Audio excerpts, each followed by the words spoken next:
రమ్యకృష్ణ ఈ స్టార్ చేసిన సినిమాలో one of the memorable hit Narasimha. ఈ సినిమాలో రమ్యకృష్ణ పోషించిన నీలాంబరి పాత్ర గురించి ఎంత చెప్పుకున్నా తక్కువే. అంత బాగా చేసి ఆడియన్స్ చేత శభాష్, ఈ క్యారెక్టర్ రమ్యకృష్ణ తప్ప మరెవరూ చేయలేరని నిరూపించుకుంది.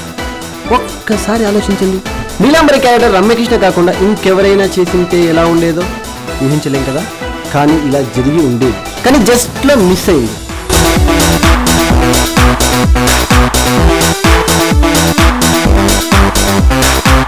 విషయం ఏంటంటే, నరసింహ మూవీలో జమీందార్ ఫ్యామిలీకి చెందిన పొగరబోతు అమ్మాయి ఈ నీలాంబరి.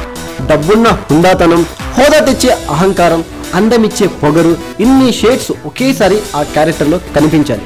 ఈ పాత్ర కోసం director KS Ravikumar, hero Rajinikanth లో కొంతమంది పేర్లు పరిశీలించారు. రజనీ హీరోయిజం రేంజ్ ఢీకొట్టే డైనమిక్ లేడీ విలనిజం కావాలి, అలా కొంతమంది పేర్లు అనుకున్నారు. అయితే అందులో ముందుగా అనుకున్నది మాత్రం రమ్యకృష్ణన్ కాదు.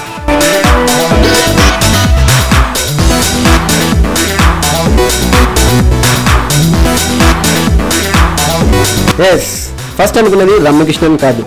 తిల్లన్న తిల్లన్న నా కసికల్ల కూన అంటూ ముత్తులో రజనీతో డాన్స్ చేసిన మీనాని అనుకున్నారు.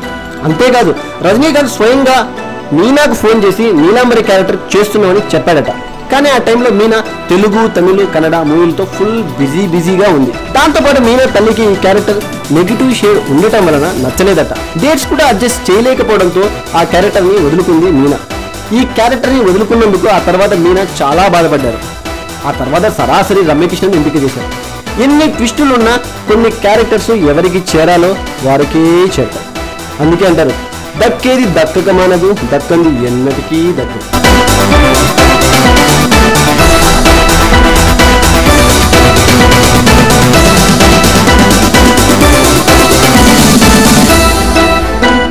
ఇది నరసింహ సినిమాకి సంబంధించిన ఓ filmy fact. Last but not least, ఈ ఛానల్ మీకు నచ్చినట్టయితే సబ్స్క్రైబ్ చేయండి. Movie volume.